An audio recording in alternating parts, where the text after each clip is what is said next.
Cañada College is my home. My name is Kim Lopez. I am serving this year as the interim president for our beautiful, beautiful community.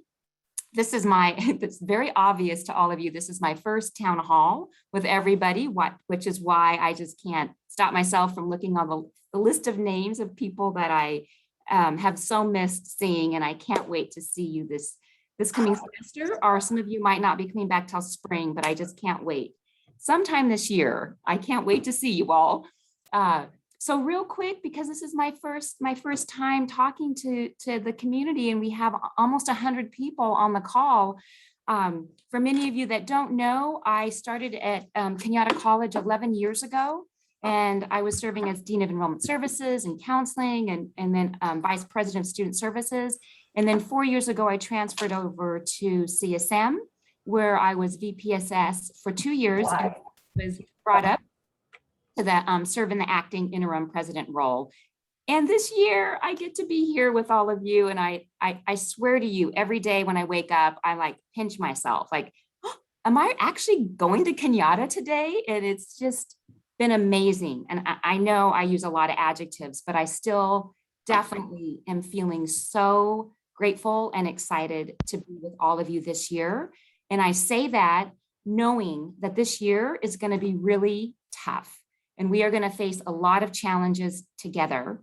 And so the point of this town hall today is to let you know all things we know about fall 2021, all the plans we're making in instruction and in student services and in admin services. And then for anything we don't know the answer to, I'm write down. Uh-oh, is something wrong? Nope, my voice is good. Okay, sometimes I can sound like Darth Vader, so you have to let me know if that happens. Okay, thumbs up. All right, so if we skip to the agenda, I'm gonna just go over, here we are. So we get about 10 minutes for each area, and then the majority of the time is for Q&A, and we're gonna open chat, so you can raise your hand, you can put it in the Q&A, the chat, however you wanna communicate to us. I want to know, I want to answer your questions. I want to take down the questions that we don't have the answer to, and get back to you with those as soon as I can. So I want it to be as interactive as possible, given the situation that we're in virtually. And so let's start us off. Oh, this is going to be recorded because I want to include it in my end of the week email out to everybody. So those that couldn't make it can just, watch it. Okay, so I want to hand it over right now to our Vice President of Instruction, Tammy Robinson. Tammy, take it away. Well, again, thank you, Vice President. Thank you, Interim President. I'm Vice President. You call me anything. Interim President Lopez. It's great to be with you this morning. It's great to be with everybody. I hope you all are still having a great summer. Whatever is left, enjoy these last few weeks before it really starts ramping up again. But it's really been great. So we're talking about here in this slide, the Cañada, our enrollment. And I'm not sure if I'm going to read this or if Karen's going to be there to help me. Is Karen? I'm here if you need me, whatever you like. All right. So Karen, would you mind going over this enrollment data? And then I'll do the very last slide on the sections, the number of sections. Sure. Okay, sounds good. Hello, everyone. I hope you're all doing well. Also look forward to virtually or really seeing folks. This data is taken from the from two reports that hopefully many of you get, and if you don't get them every week, let me know. I can add you to the list. On the left, it's our total unduplicated head count over the last 6 falls to kind of give you some context in terms of our enrollment. And by unduplicated, it's measuring unique students who have enrolled at Cañada for the term. So you can see that that's down quite a bit. The chart on the right compares us to a point in time. So it's a different kind of report. It also compares us in this instance to CSM and Skyline, but it does duplicate enrollments. And so you can see the percentage changes are a little bit different. It's also comparing us to exactly this day a year ago. So that's what you're seeing there. And obviously head count is individual students. We see first-time international students and then enrollments and full-time equivalent students. Let's go to the next slide. So in this case, Alex Claxton helped with some analysis. Thank you, Alex. Looking at class sections by modality. So right now, I think we have a total of 439 active sections, and we see here by modality. So there's a brand new modality called COVID synchronous, meaning it's online, but it happened synchronously, and 52% of our sections are offered that way. And you can see the median and average class size of those sections in the right-hand columns. Face-to-face, we have about 6% of sections online are coming back to campus in the fall. Some hybrid, some high flex, which are defined as cross-listed sections, one of which would be online and one would be face-to-face. And then obviously we have 38% of our sections are still online asynchronous. Next slide, please. I'll go first on this one and then pass it back to you, Dr. Robinson. So this one is just trying to get a sense of, we're all kind of looking at our enrollments and wondering what's going on. And this just breaks down based on what we anticipated, right? Every year when deans schedule sections and faculty, we think about, is this a 20-person section? How big can the enrollments get? How many should we plan for or expect? And so on the left-hand side, you see the seats planned for each type of section. And then it's cross-mapped to the actual enrollments. So what you see in the upper left-hand corner is that we were planning on 5 sections or classes that had 10 or fewer students, and we got 5 classes that have 10 or fewer students. So that one's just as we anticipated. But we also anticipated, that we'd have a lot more students or classes with an enrollment of 20 to 35. And really, we got 44 sections that we anticipated at that level, but actually have come in at 10 or fewer. And so that's how to read that chart. So the reds are basically where enrollments are much lower than anticipated, which is about 40% of all our sections. The yellow is 29%. Which is sort of somewhat less than anticipated, and then about 1/3 of our sections have enrollments just as we anticipated. And with that, I'll be here for questions, but I'll pass it back to you, Dr. Robinson. Yeah, so we will be here to answer any questions. Thank you so much, Dr. Engel, for that. It's really important for us to see where we are in terms of, can we just go back to that slide real quick? Can we just go back to the previous slide? Thank you. This information is really important, especially when we are discussing this class size issue and we're discussing the number of classes that are canceled. And so it's good to see that we are continuing to move forward, but many of our classes we do move forward even though they're less than 20. And during COVID, we've really been very sensitive to that, and we're moving them even at 10 or 10 or fewer. And there are a lot of factors as to why that is happening. That going 10 or fewer, of course, is not normal. It is because we're in a pandemic. So the push has been to get as many students on campus as we can, and that's what we're really working to do. We're hoping students are comfortable enough to join us. However, as the pandemic is changing, attitudes may change as well. But it is important that the campus understands where our enrollments sit and where they lie. So we will be here at the end for any questions and answers. So thank you again, Dr. Engel, and thank you all for your attention. Right. Thank you so much. Now I'm going to go ahead and we're going to move into student services update. So Vice President Perez, if you can take it from here. Yeah, absolutely. Muy buenos días, everybody. Good morning. It's good to see everybody here sincerely. And so just a few quick items before we get started. I'm really excited to share with you the story of student services over the last few months in preparing for return.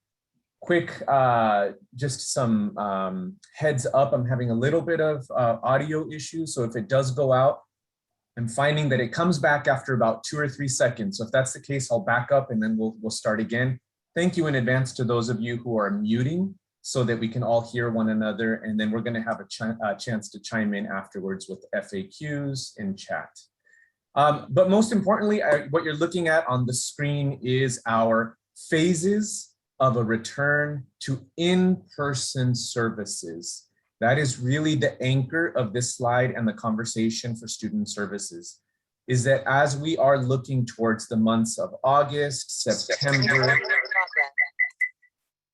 October, and November, we are looking to phase in how we are providing to our community, to the public, some semblance of in-person hours and an in-person schedule. Now, the flexibility that you may have heard just earlier from our district-wide briefing and in the weeks leading up to this moment have been about making sure that we can lend our staff and our teams an opportunity to do some level of work from home and have some in-person on-campus services. What you see in that kind of in the center of your screen under the column for the month of August, those are the list. You'll see that a majority of our student services programs and offices will have some semblance of in-person services for our students and our members of the campus community to directly connect with someone in those offices. What you'll notice is that those programs and services in the month of August primarily were first focused on programs and offices that were transactional in nature at a high level.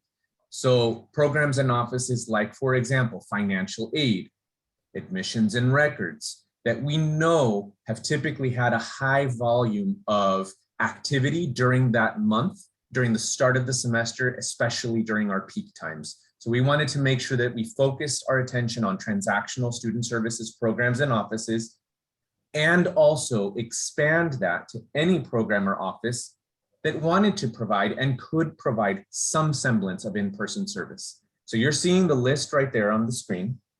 As you go to phase 2 and phase 3, what you're noticing is that we're gradually phasing in a mix of a few things. You'll see in September, October, November, you're seeing offices that are perhaps single person offices or offices that have small teams that made it a little challenging to go too early in the semester with coming back to in-campus or in-person services on campus. So we're starting to phase that in as well. You'll also notice that in October, November is when we have our counselor embedded programs, our counseling starting to phase back into some semblance of in-campus, I keep saying in-campus, in-person, on-campus services. And that's going to start as early as October, November. Now, that doesn't mean if some folks wish to come back sooner because of a variety of different reasons, and it is their choice, that is totally up to that particular program, office, and or counselor. But October, November is really that time that we're looking at for the return of those services. Next slide, please. So as you are likely thinking to yourself, well, great, some of our programs and offices are coming back. So where can I find what exact times will be remote? What exact times will be in person? So thank you to our illustrious public information officer, our director of marketing, and our whole team for getting a brand new landing page that has been updated and refreshed with all of our both in-person and remote schedule are now posted online. So please take a look at this landing page. If possible, if we have time at the very end, maybe we'll float over to this schedule, but it is very, very helpful to see. For every single program, we've lumped them by community: instruction, student services, learning services or support services. We've then identified them by program and office and also listed very clearly. We've bolded all of the in-person, on-campus services, and the remote services schedule is there as well in a side-by-side view to make it easier for the reader to see. So please bookmark that landing page. It looks like we might have some time before going into discussion. We might just show it up on the screen, but I don't want to mess up our flow just yet. So if we could go to the next slide, I'll wrap this up with just some things to keep an eye on for the student services realm of our campus community. We are absolutely still looking to expand and bring back next levels of on-campus initiatives as it relates to any of those areas that are bulleted there for you to see. Most of our outreach, recruitment, enrollment services, and moments to engage with the community. We are phasing back to on-campus in-person services. And part of that is finding ways to reconnect with the community, let them know that we're here to support them. So we're still working out logistics and what that might look like, but we want to make sure that health and safety are always key. But what can that look like as we phase that part of our culture back into the campus? And of course, our emergency relief efforts are front and center. So in our next few correspondence to the entire campus community, as well as updates in our town halls, you'll continue to hear more about emergency relief efforts that we are lending to our students.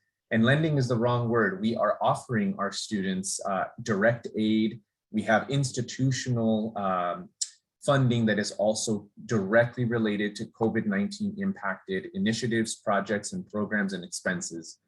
The immediate action package is also an additional statewide resource for emergency relief. So you're seeing both federal and statewide funding mandates and relief for our campuses. So stay tuned. We've got a lot of really amazing work in student services, but I would be remiss if I didn't acknowledge that all of this work is made possible by many of the small little grids that you see on this Zoom meeting, that may be small in the way that they look on this meeting, but their actions, their gestures, and their support is grand, and it is very deep and very felt throughout our campus community. So a big gracias to our student support services leaders and our transformational voices on our campus. I appreciate you, we appreciate you, and thank you for all of your hard work through this very, very unique time. Thank you. Right, thank you so much, Manuel. Next up is our Vice President of Admin Services, Graciano Mendoza. Hey, Kim. And good morning, it's still morning. Good morning, everyone. A warm welcome to a new academic year. I have just a couple of areas that I want to touch upon today. So just really quickly, as we heard just a few moments ago on the district-wide briefing, wanted to give you a little more information regarding the PPE availability. So as Ray had mentioned, in terms of regular face coverings, sanitization supplies, things of that kind, facilities will be delivering supplies of those items to each division office. My understanding is that this will happen by Monday, the August 16th. And so each division office will have its supplies that they can in turn administer to those that their departments and to people who are requesting it. As Ray mentioned, in terms of the N95 masks and the face shields, those will require a special request process through public safety. On the earlier briefing, Ray had given us a link to the Smartsheet website or document. And so we would encourage you to utilize that process if you are requesting an N95 mask or a face shield. So more information to come, but hopefully that gives you a sense of where the supplies will be delivered and how to access the supplies. Second item, in terms of recent office relocations, as we all know, there's been a lot of construction projects on campus during this past couple of years. And I just wanted to give you a brief sense of where certain offices have been relocated on the event that you are on campus and you're looking for these departments. So let me begin really quickly with public safety. Public safety has moved from building 9 to building 22. And I believe they're in room 106. Public safety's movement to building 22 opened up the space that they were occupying in building 9. and that has recently been filled with VROC. VROC's move into that space, it's like a domino effect, has opened up space in Building 9 where CWA has been relocated. So that domino effect occurred. Likewise, the business office and outreach department, they have moved to Building 18, and where the business office was housed in Building 5, it is now upward bound in Sequoia. In terms of business design workforce, so they have completed their move to Building 22, and that leads to the next item, Building 13. So as you may know, Building 13's construction is scheduled to begin on mid-August of 2021, so this month. And along with that construction, just a reminder that the Pony Espresso will be closed during the construction process. But for those of you that are accustomed to getting your coffee on campus, you will be able to get your coffee and your treats in the Grove, and that leads to the last item in terms of food service hours. Beginning this August 16th, we will have Monday through Thursday food service at the Grove from 7:30 to 2 p.m. So hopefully it gives you a quick update. And one last thing, I did want to remind everyone that in terms of facility updates, we are in the process of scheduling our next facility forum, and that is right now tentatively scheduled, well, will be scheduled sometime in September. So more information to come with actual dates and links for Zoom and so forth. So with that, I will now hand it over to Kim. Thank you so much, Graciano. Why don't we go ahead and just do full screen? Oh, wait, before we do, that's okay. I did want, Manuel, do you want to go ahead and show the link? Because we are actually great on time. Just so folks, if you didn't get a chance to click to check out that webpage, I think it looks really great in terms of giving you all the information in one place. So why don't you go ahead and walk us through it? Sure. So thanks for sharing, Megan. So if you scroll down, you'll see each of them are listed typically by community. What we have, for example, in student services, we have all of our listed programs, departments, and offices. The times that are listed in bold are the in-person services, where you can go typically to that office or program and find some semblance of in-person service, whether it's an appointment, transactional space, a counter, quick question, those kinds of moments. On the far left, again, a big thank you and my hat off to our marketing team.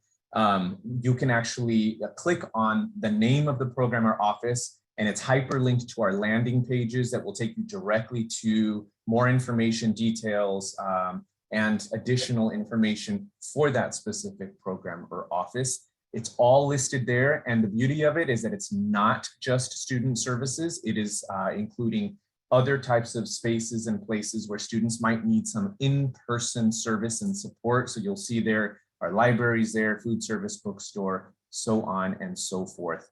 This is a dynamic page. And so what I mean by that is that if this needs to change, if we need to update it, if we've missed a program or office that does have a unique schedule for in-person service, we are happy to flex and pivot accordingly. If we have a typo on the time, we can do that very quickly as well. So again, as you'll note at the very top, we'll do our best to include the date in which it was updated, and that as a caveat that the hours are subject to change. That'll keep us nimble in the case that we hope not, but if we do need to adopt a different schedule because of a variety of different things, we can do so quickly with this landing page, and it's nimble. So I think that covers it. Kim, let me know if you want me to cover anything else on here. Happy to do so. If I can mention as well, I'll put the email address in the chat. If there is an update that needs to be made to the site or an addition to the department, please send it to canmarketing@smccd.edu. That's our general Cañada email address for marketing. I'll put it in the chat as well. Okay, that sounds great. So I've been monitoring the chat as we've been going through the presentation. So I just want to make sure that I address some of the comments or questions that have come up to this point. Yes, so Sarah, the no in-person hours for evening, so that there is, I think the Learning Center is open till 6 p.m., but in terms of A&R and financial aid, you know, we're just opening for the first time after a year and a half next week. And so we really don't know how many students are going to be showing up. And so we're just going to, you know, we're just trying and see if this works. And absolutely, we can add hours, we can adjust our hours, we can reduce our hours. So we're really just wanting to give it a go and see how many students. I can assure you there will be students next week because, as I've mentioned in my weekly email, I have my door open here to keep fresh air in. And I'm having people pop in like the whole day long, and financial aid, A&R.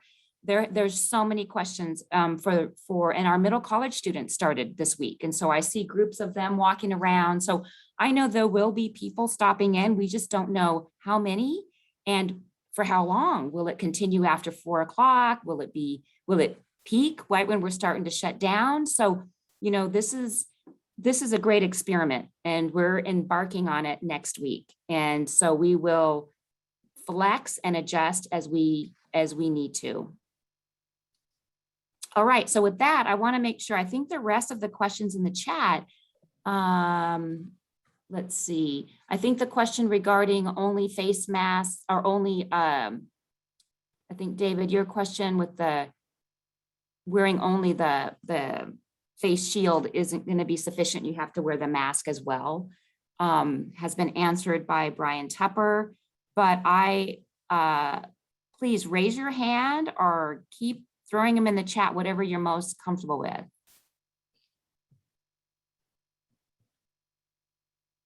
This is the time to ask you. Okay, Sarah. Thank you for answering my question. My question also is based on so every semester for the first 2 weeks until it's the deadline to add classes, we're usually open Monday through Thursday from 8 to 7. Are we not having those extended hours? I do work in the Welcome Center, so I do see the increase in the need for counseling and admissions and financial aid is super important in the 2 weeks. You know, I hate to see students get discouraged and not being able to get into classes or and things like that. So I do know those extended hours are super important, especially in those 2 weeks. I was just wondering if that was going to happen. Manuel, you want to take that? Sure, absolutely. Sarah, thanks so much for raising that. So 2 things. One that I want to underscore related to what Kim just mentioned. We're going to have this schedule be dynamic. So we are going to be reflecting on what worked, what didn't, but quickly and immediately so that we can pivot accordingly. So we already have some of those milestones put in place so that we can adjust. Second to that though, what has really been helpful is clarifying that our hours are still going to be the same that we typically have. What has shifted though is the in-person services, right? And so I'm not saying that we won't have evening hours because we will absolutely do everything we can to flex accordingly and provide those. In full disclosure, what we do want to do as well is center what our classified folks are letting us know about what is possible to come back to campus and then commute and pick up. We have things like childcare, other things that are happening with our families in their own home living situations. So we're trying to balance this, who can we get to campus, who can stay a little bit later, if it's a smaller office or program, to make sure that we're not turning off the service completely at any given point so that we can maintain the fullness of that schedule. So Sarah, directly to your question, we should have those hours, especially for that first week, normal schedule. What will be different though is the in-person transition. And even then, Max, Wissam, and I will work to maybe identify additional hours that we might ask some of our staff to shift from morning to evening, or kind of pull a little bit further. So start a little bit later and then move into the evening hours. We want to be very mindful though of how we do that and be mindful of the needs of our classified folks and balance that with what the community needs as well. So I appreciate you raising that though, Sarah, because it is front of mind for all of us. Yeah. So Sarah, my understanding then is that we are going to be offering services for students up until 7 p.m., which we typically do right on Tuesdays and Wednesdays. I believe that is on that website. It's just that those will be primarily remote initially. Is that right, Manuel? And then the in-person are the ones that we're trying right now to staff for some on a Monday through Friday from 8 to 4:30. Yeah, and what we can do, Sarah, too, is, and Megan, maybe we can make a note for after, we can maybe pop out a first week schedule that is a little different. And so that that way it doesn't default to our standard schedule, but we can highlight for the campus from this time to this time, these programs 8 to 7 or whatnot. And we can work that out. I think that's doable. So Megan, let's follow up on that if that's okay.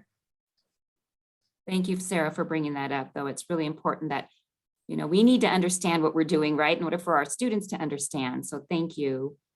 I'm just, okay. There was something in the chat about, from Danielle, about possibly having evening online hours for evening students. I think that's a good suggestion. Is that possible? You mean for services? Yeah. Evening availability? Yeah, that's what we were, Yeah. yes, we are offering evening remote services are available. Yep. And we'll get the first week schedule out to make it really clear so people can just hone in on if we're extending any of the evenings, like on a Monday and Thursday, that it's really clear that for remote. Maria. Hi everyone. Sarah, hi Sarah. We haven't had a chance to sit. I guess, you know, like you were saying, I just thought that that's exactly what we're going to do. Our plan all along was to work, you know, the first 2 weeks of the what we call the late registration period, was Monday through Thursday, 8 to 7 p.m., Fridays, 8 to noon. Initially, I just thought we were going to be open on campus in the evening as well.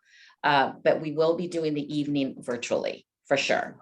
So I don't know about the second week. I'll talk to Dr. Bonani about that, but for sure, the first week of late registration, we will be providing evening services like we've had in the last 30 plus years that I've been here. You have been here 30 years. You have. Oh, But you still look 21. Don't let anybody. yes. tell you. Yay! How do you do that? How does that happen? We have a question in the chat regarding the Brown Act. If it's affected, meetings will need to take place on campus with all attendees if they need to be in person. Has the governor offered updated guidance regarding in-person versus virtual meetings for the Brown Act?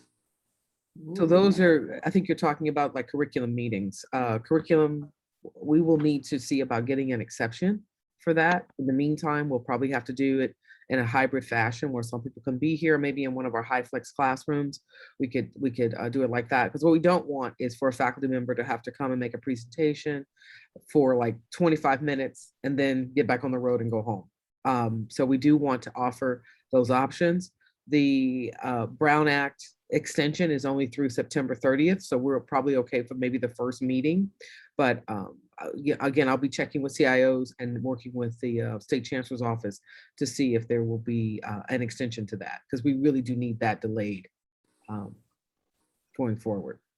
Thank you. I'm glad to hear that. This is Lisa Palmer. I'd be Hey, Lisa. happy to work on that, any initiative in that, because it's also Academic Senate. It's any of our big committee meetings. And according to what I learned at the Curriculum Institute, it's not even just that the meeting needs to take place on campus. It's that every single person needs to be there in person. And that's just, we all know from last year that it worked out really well, actually. We had increased participation because people didn't have to drive to campus to be there. So whatever we can do to try to, I understand the reasons for the Brown Act, but I think that we're in a different era now with computers and technology where, you know, we wouldn't be going back to the bad old days of making backroom deals, but we would actually be allowing, here comes my cat to say hello. Hi. We would actually be allowing people to, you know, participate. So anyway, thank you. I'm glad that you have an idea about how to move forward on that. And so what we have learned during the pandemic is that many things that were immovable have been movable. So let's hope we can get this to they can extend this out for us as well. So thank you for that question, really important one. I agree. You know, there's been so many things that have been difficult about the pandemic and COVID and working through this environment. There have been so many that the list is long, but one of the things I've enjoyed the most, one of the light has been meeting people's animals and pets and children and husbands and spouses and partners. I have met more cats and puppies and even birds throughout the past year and a half. So I love it. Okay, let's keep going. We have plenty of time. If there's more questions or people just want to say a comment. There was another question in the chat regarding the unexpected outage with WebSmart last week, and that was a result of our Oracle Cloud transition. There was a question if it affected students from enrolling. Yeah. Good question. Yeah, it's a good question. And I guess we don't really know. We were down, right? We were down for quite a few days. And so students weren't able to register, and they weren't able to even pay, they weren't able to do anything. We couldn't do anything. So I think the honest to goodness answer is we just don't know what domino effect that might have had. One thing that we have done as a district, though, is that we're not penalizing students if they aren't able to pay before the semester starts. So we've suspended the payment through the fall semester. So I think that's going to be a huge benefit. It's for all of our students, not just those that were in that 5-day window, but we're just not dropping for payments from the first day that they couldn't register or pay until the end of the semester. So I don't know. And then in addition, so there was an alternate workaround while the system was down, and that step-by-step process was communicated to students. It was on a website, and that link was texted as well as emailed out to students. Yes, that is correct. We did have an option for them to sign up with a GID and PIN, which was in place before we went to a single sign-on method, Megan and Kim. So that was texted as of Monday afternoon to those students. So yes, we did have students coming in and signing up through the process, but in the same week, I believe Thursday, we had SSO working back up again. So we did provide both the links for them to do the PIN and to do the SSO login. Thank you, Dom, and I'm so glad you joined our town hall. What a perfect timing. We're so lucky. The town hall, some just perfect timing. Perfect timing. Kim, could I offer just? Sure. Sorry.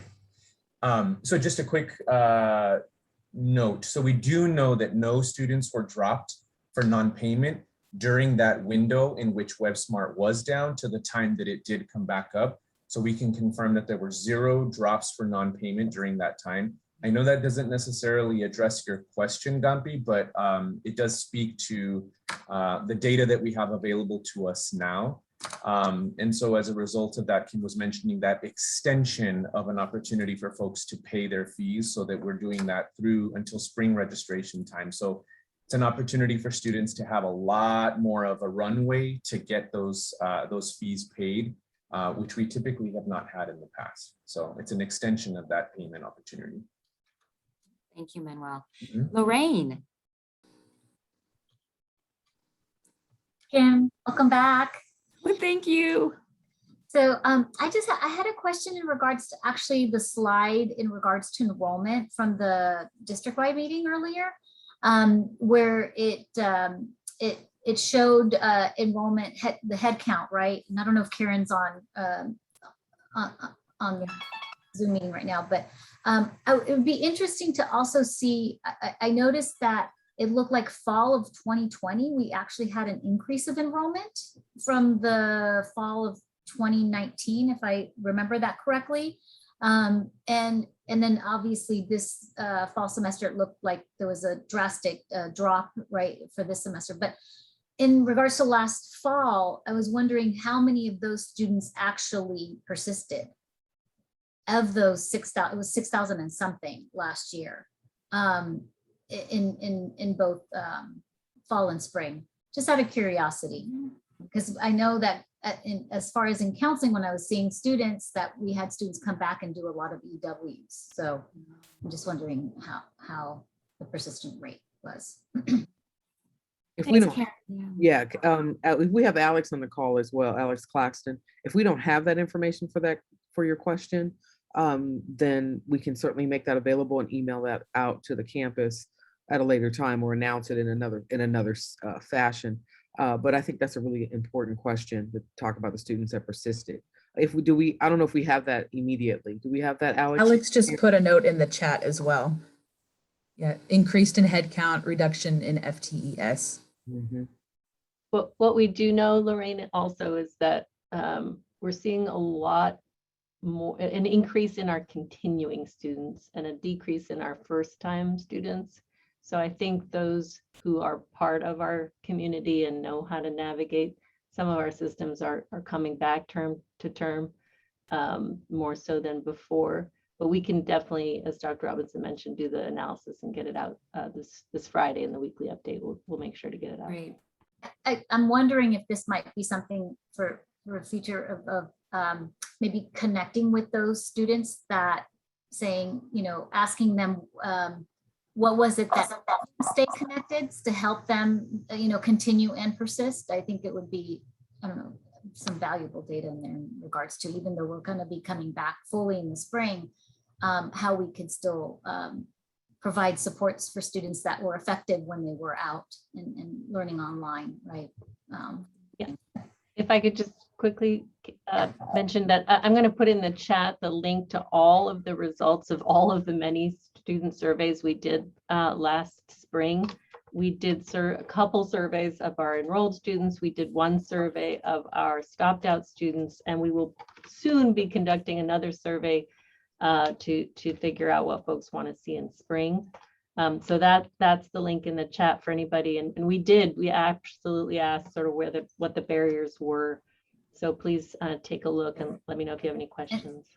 And then one final suggestion, if the office hours, that's great that we have that on the website. I was just wondering if we could put that on the landing page, the Cañada landing page, because I see it on there and it would be really nice for students to just be able to click on that and see those hours right away. So that was it. Thank you. Yeah, thank you. And we have it on the students' virtual campus page as well, right? We're getting there. It just launched today.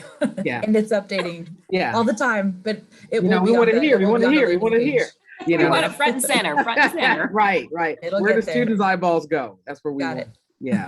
Thank you. We've been wanting it for a long time. So it's beautiful. Thank you so much, Megan, for creating And I that think, for all of the us. great thing about it, I think it'll stay for future semesters as well. So Yeah. it'll be a great resource for the campus community. Maria. Yeah. Just to add to what Lorraine was asking too, I don't know if this would be a Tammy or Karen's question, but I would be interested to also know if when, per the board's request to, come back, what was it? 35 to 50% to in-person courses. Did that make a difference on students who had planned, to take those courses because they were online and then were notified, oh, this class is going to be on campus now? I'm not sure how that works. So maybe they're both. Are they going to be, were they able to be on campus or virtual, or how did it's not really if that made a difference? Yeah, it's not. What we did not do at Cañada was to cancel an online class and then make it in-person class. We did reach out to our students, our deans reach out to the faculty reached out to their students to see if that was possible before any action was taken. And so if the students were amenable to coming on campus, then we put that class on campus. And for example, we did that with astronomy. However, there were classes that we actually thought students would want to come back for, i.e. music, i.e. I think it was art, or it was, just a few sections that we're like, I know they'd want to come back. We surveyed the students before we switched any courses, in the pedagogy, the modality. Before we did that, students resoundingly said they did not want to come back. So we did add courses, but we added them in a manner we did not want to cancel one modality where students were already registered and then cannibalize it with another that's similar to it, so that then these two sections were competing. Our classes were already low enrolled, but we wanted to be sure that it was additive as opposed to they were kind of working against each other. So I think that's a really good question, but there are a lot, there's no exact science to this work, and then now, put a pandemic in the middle of it. And so that makes it even increasingly difficult. So we did reach out to students before we just arbitrarily added a class. All right. So that's a good question. Thank you. Thank you. James, I noticed you came on camera. Did you want to respond to that? No, I think Tammy answered the question well. We've done, I think, an exceptional job just across all the divisions of maintaining the schedule, not putting people under pressure to come back to campus, whether it's working with the faculty or it's surveying the students to get a good read on people's, level of comfort. So I think that's something that we can be proud of. Yeah. All right. Any more questions out there? I might have a question that came through direct chat with a request to bring it into the group. I don't know if Andrea Garcia Ritkers is in the room. I'm scanning quickly, and/or our dean, Dr. Benani, but just a heads up, I might be floating. I am here. There you go. So I'm going to float over to you in just a second. But this question is about emergency relief funding. And so the question specifically was about, are we getting direct aid to our students? How often and what is the process? So the answer is yes, absolutely. We are getting that aid directly into the hands of our students.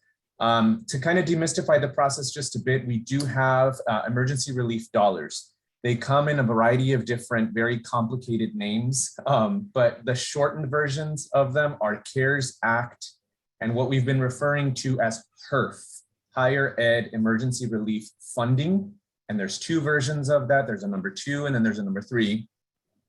And then you add to those on CARES and HERF2, because we are designated as a federal minority serving institution, because we serve Asian American, Native American, and Pacific Islander students as an Anapisi school. We also we're a Hispanic serving institution, an HSI. We get an additional emergency relief funding stream. We get that for CARES and for HERF2. So we now have CARES MSI, HERF2 MSI, HERF3, and immediate action package, federal, state. All of this has a direct aid component for students. So all in all, so far, we have distributed 1, 2, 3, 4, 5, 6, 7, 8, 9, 10, 11, 12 times directly to students above and beyond what our financial aid already normally packages for students. And so what I mean by a normal package is during our normal schedule, things like Pell Grants, things like potentially loans, these kinds of conversations. That's the normal schedule of disbursements. Above and beyond that, we've done it 12 times. Our team are superstars in financial aid. And so my hat is off for those of you who have not met our interim director of financial aid, Andrea Garcia Ritkers. Can I ask for you to maybe do a quick intro, and if you can speak to, specifically the question was about the process for students who are not automatically dispersed these funds. How typically has the financial aid office allowed for application for those funds through FormStack? Can you speak to that, Andrea, please? Yes. Hi, everybody. Sorry, I'm not on camera. My computer keeps going in and out if I have my camera on. So I'm Andrea Garcia Ritkers. I've been in financial aid for over 18 years. I've worked my way up from a work study and worked every single position in the financial aid office. So I'm very knowledgeable on compliance, regulations, and always putting students first, right? That's why we're here. That's why we get into this profession, is to help students. So for us, number one is just getting their FAFSA completed and getting them in and processed in a timely manner. And then in addition to that, all the additional funding that we receive, we try to identify the students and reach out to them in various ways. So we are emailing them. We just purchased a texting tool so we can start texting the students. we also call the students. Typically, depending on the regulation of the funding, if we can't automatically give it to the student and we need them to confirm that they have a COVID-related expense or need, then we follow up with the student several times, trying to get them to submit the form. Most of our forms are form stacks, so they're easy for the student to submit. We really try to eliminate any barriers that a student might have, and we are walking students through the process so that they can get these much needed funds in a timely manner.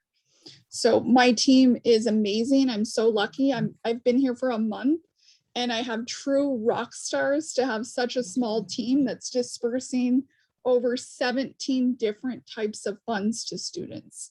So I just kind of want to give them a shout out to say all the hard work is definitely noticed, and our students are feeling it because they're able to purchase basic needs, food, housing, things like that is much needed during this time. So we're lucky to have such amazing people with the passion to want to help students.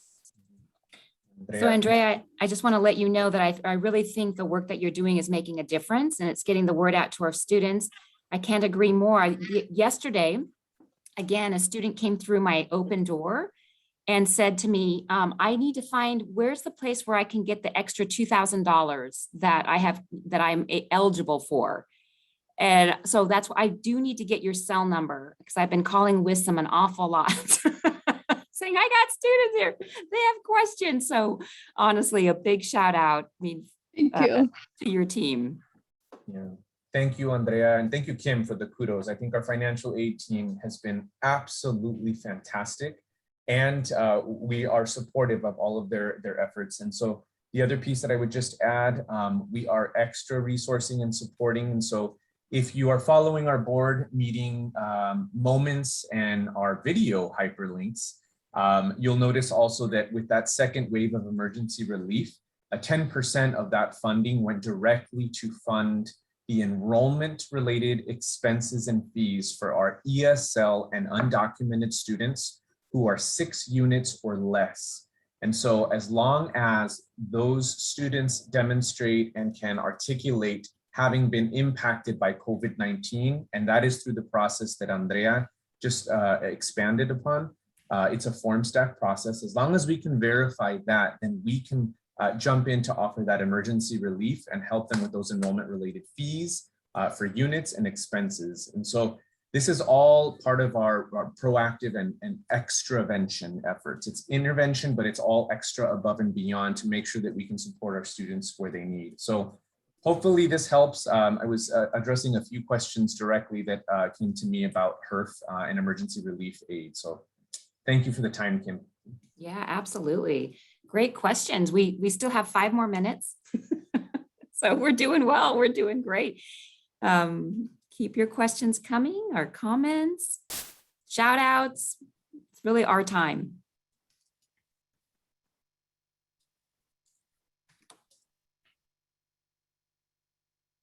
Nothing. I'm just gonna do a quick look here through. Okay, so here's a question from Lenore. Has the issue with ghost students been resolved? Is Daman still with us? I'm here. Oh, good, Daman. What's going on with our ghost students, the students that are registering? I believe, is this right, Lenore? They're registering because some people wanted to get like a free Amazon account. Is that? Right. Yes, that is still a problem. But what happens is that Edgar and our applications team are reviewing those applications, and we go through and make sure that once they are registered, even after registering, once they've paid for a class and they're in the system, only then their email accounts gets activated. So it's the last thing in the process is to get an email account so that we know they're just not doing it for an email address. Per se, but this is a problem not just with our campuses, statewide. I would say countrywide, nationwide. This is the problem nationwide, where it's easy to get an Amazon account, easy to get an EDO account to either buy services on Amazon or for phishing. So we are seeing a lot of these accounts are being created to phish people to get their credentials. So this is a big problem nationwide. Thank you, Daman. And there was also information in the chat from David Eck that said that we are going to have a flex day session on this as well. That's right. Olivia? Hi. Hi, everybody. Welcome back, President Kim Lopez.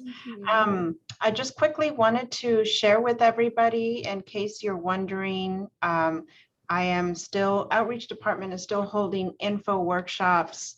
They're posted on Facebook. Please share them on your Facebook page or share them with anybody who's interested. There's still time for students to sign up, apply, and register for the fall semester, and I am helping them with that. So please send anybody that comes your way, send them my way, because I will help them apply and register.